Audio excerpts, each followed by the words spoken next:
India post GDS updates में आपका स्वागत करते हैं मेरे भाई। पूरे इस वीडियो को देख के जरूर जाना, क्योंकि जीडीएस के लिए जो बीओ हैं, खास करके ब्रांच पोस्ट ऑफिसेस के, अब ढांचा बदलने जा रहे हैं मेरे भाई। ठीक है, ढांचा क्या होता है इसको पूरा हम लोग समझेंगे मेरे भाई, क्योंकि ये बहुत बड़ा सीरियस इशू है। खास करके क्योंकि बीओ का अब ट्रांजेक्शन्स नहीं होने पे सभी बीओस को बंद करने का ऐलान आ चुका है। ठीक है, ये एमओयू साइन भी हुआ है। ठीक है, एमओयू साइन भी अब मैं दिखाऊंगा, और जीडीएस की प्रॉपर तरीके से रूपरेखा बदल जाई है मेरे भाई। ठीक है, अब कैसे रूपरेखा बदली है, क्योंकि आपको भी जान के हैरानी होने जा रही है। अब देखो कैसे किस प्रकार से हो रहा है। अब देखो, डिपार्टमेंट ऑफ पोस्ट ने साइन किया है MOU with department of agriculture and farmer welfare. ठीक है, अब ये क्या होता है, डिपार्टमेंट से एक बहुत बड़ा कोलैब करने जा रही है, और इस कोलैब में जीडीएस को भी शामिल बहुत जल्द करने जा रहा है। इसमें इंसेंटिव भी जीडीएस की काफ़ी अच्छा खासा बनेगा। अब डिपार्टमेंट ने यहाँ पर क्या फैसला लिया है आप देख सकते हो, और पूरे अंत तक जरूर देख के जाना वीडियो को। Department of agriculture and farmer welfare और डिपार्टमेंट ऑफ पोस्ट, ये दोनों मिलकर कोलैबोरेशंस करने जा रहे हैं, और साइन किया है मेमोरेंडम ऑफ अंडरस्टैंडिंग के माध्यम से। यही एमओयू साइन किया है। ठीक है, और ये इस्टेब्लिश करने के लिए पूरे भारतवर्ष में अब लॉजिस्टिक, है ना, लॉजिस्टिक यानी कि डाक के माध्यम से लॉजिस्टिक मैकेनिज्म होने जा रही है। अब जो भी होगा, खास करके किसानों के लिए जो पेस्टिसाइड्स होते हैं, जो खाद होते हैं, बीज होते हैं, फर्टिलाइजर्स होते हैं, जितने भी काम होते हैं खास करके एग्रीकल्चर फील्ड में।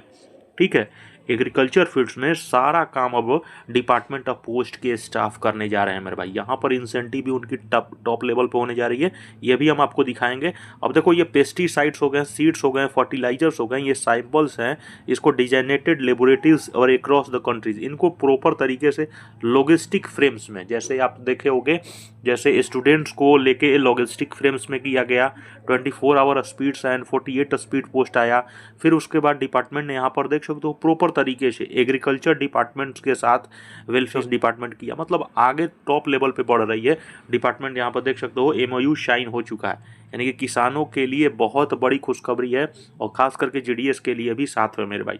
अब ये देखिए, ये सर्कल लेवल अदालत भी होने जा रही है, जो कि डिपार्टमेंट्स के लिए और खास करके जीडीएस के लिए भी एक बहुत बड़ी खुशखबरी है। यहाँ से बहुत चीज़ें निकलेगी, जो कि 8वां वेतन अभी तक से जो हमारे लिए हमारे जीडीएस भाइयों के लिए जो 3 लाख ग्रामीण डाक सेवक हैं अभी भी आस में लगाए हुए हैं, तो यहाँ से इस अदालत से हमें बहुत बड़ा कुछ मिलने जा रहा है। ये अदालत कब लगेगा, तो 20 फरवरी को लगने जा रहा है। ठीक है, इसी अदालत में जो जीडीएस के पुराने पेंशन्स हो गए हैं, या जीडीएस के हर एक कार्यकाल, चार्टर ऑफ डिमांड हो गया, 8वां वेतन हो गया, 8 घंटे हो गया, जीडीएस का टीआरसीए कब स्लैब रिवीजन होगा, हर एक बड़े बड़े यूनियन यहाँ पहुँचेंगे, और वहाँ पर सवाले कोई भी जीडीएस भी कर सकता है, और तमाम सभी यूनियन उसका जवाब देंगे, और यूनियन उस चीज़ का आगे बढ़ाने जा रही है। अब इस चीज़ को समझते हुए थोड़ा सा आगे बढ़ेंगे साथियों, कि हमारा जो खास करके जीडीएस के लिए और तमाम सभी भाइयों के लिए लेटेस्ट फिटमेंट फैक्टर डिपार्टमेंट ने किस प्रकार से तैयारी अब किया है। ठीक है, अब देखो रियलिस्टिक व्यू है, मतलब इस प्रकार से रियल तरीके से अगर देखोगे डिपार्टमेंट किस प्रकार से आगे बढ़ रही है। अब देखो, मिनिमम पे आप जानते हो खास करके एमटीएस के लिए 18,000 होती है, तो 18,000 से 2.15 इसको रियलिटिक देखा जा रहा है, कि अभी हमारा जो सिचुएशन, जो करंट सिचुएशन चल रहा है, वो 2.15 का फिटमेंट फैक्टर से 38,700 हमारा यहाँ पे खास करके एमटीएस के लिए हमारे जो भी और अदर डिपार्टमेंटल है उनके होने जा रहा है। ठीक है, यानी कि 2.15 फिटमेंट फैक्टर रियलिटिक देखा जा रहा है। लेकिन मिडिल तरीके से देखा जा रहा है, बीच में भी एनालिटिक फाइनेंशियल एक्सपर्ट्स भी बता रहे हैं कि उनकी सैलरी कहीं ना कहीं 44,000 हो जाएगी। ठीक है, और यूनियन का डिमांड है, खास करके जो बड़े यूनियन है, एआईजीडीएस हो गया, बीएमएस हो गया, एनसीजेसीएम यूनियन हो गए, इन प्रकार की यूनियन का कहना है, जो स्टाफ यूनियन है, शिव गोपाल मिश्रा जो है, उन सभी का यूनियन का डिमांड है कि सभी जो डिपार्टमेंटल है कम से कम उनकी सैलरी 51,000 हो, और खास करके जीडीएस का अगर फिटमेंट फैक्टर 2.86 हो जाती है तो उनकी सैलरी अप्रॉक्स मेरे भाई, अब देखो फिटमेंट फैक्टर अगर 2.86 हो जाती है तो 12 इंटू 2.86 करोगे तो सैलरी कम से कम नहीं तो मेरे भाई 30 से के ऊपर जाएगी। ठीक है, 30,000 के ऊपर जाएगी। अब देखो डीओपी और जीडीएस के लिए क्या कितने बड़ा है, क्योंकि पूरा तरह से ब्रांच ऑफिस का रूपरेखा बदलने जा रहा है। अब देखो, ये बीच में आपको ऑलरेडी बताया था कि डिपार्टमेंट काफ़ी ज़्यादा सख्त हो गया है मेरे भाई।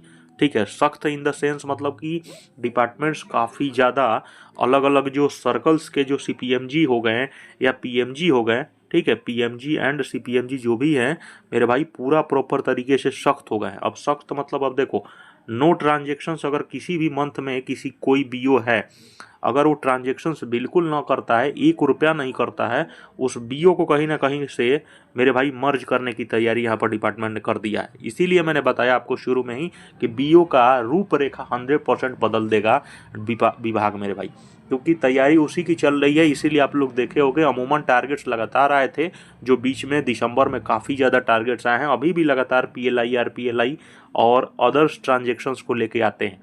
अब ट्रांजेक्शन्स पे इसलिए फोकस है कि डिपार्टमेंट नहीं चाहता है कि कोई भी ब्रांच ऑफिस हो जहां से 1 रुपया का डिपार्टमेंट्स को फ़ायदा ना हो। ठीक है।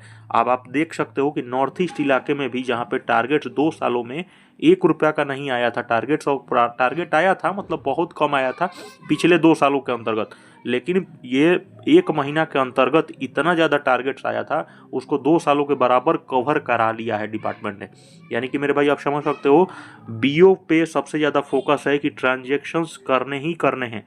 अगर आपके ट्रांजेक्शन्स बिल्कुल नहीं हो रहे हैं तो आप कहीं ना कहीं वो बीओ प्रॉपर तरीके से खतरे में है मेरे भाई।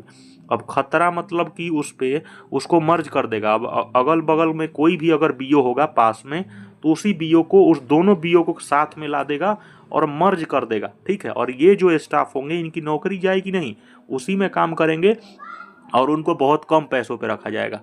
ये सिचुएशंस बढ़ सकती है क्योंकि आगामी आने वाली स्थितियों में।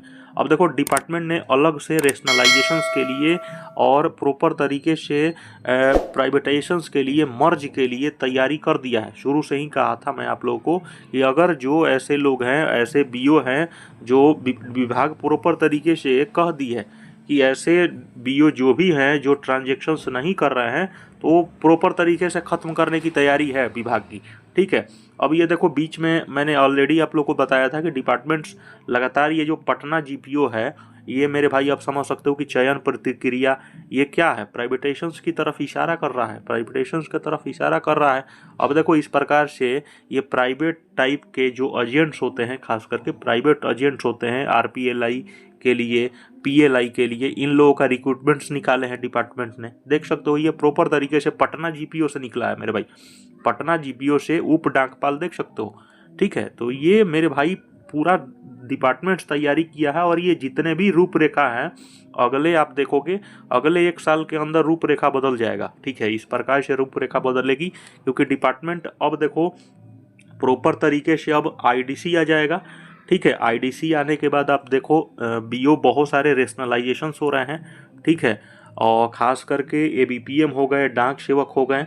ठीक है। इनकी वैकेंसी आनी मतलब 9 के बराबर हो जाएगी। ठीक है। जो काम कराना होगा वो बीपीएम से ही कराएंगे। ठीक है। तो ये सारे जो भी चीज़ें हैं, बदलाव डिपार्टमेंट्स प्रॉपर तरीके से करने जा रही है, यही तैयारी है विभाग की, और यही प्रॉपर तरीके से सोच रहे हैं कि वर्कलोड्स को कैसे हम लोग डबल करें। ठीक है। वर्कलोड की तैयारी प्रॉपर तरीके से विभाग है। अब बाकी आप लोग समझ होगा कि चैनल को सब्सक्राइब करके अपना ख्याल रखो।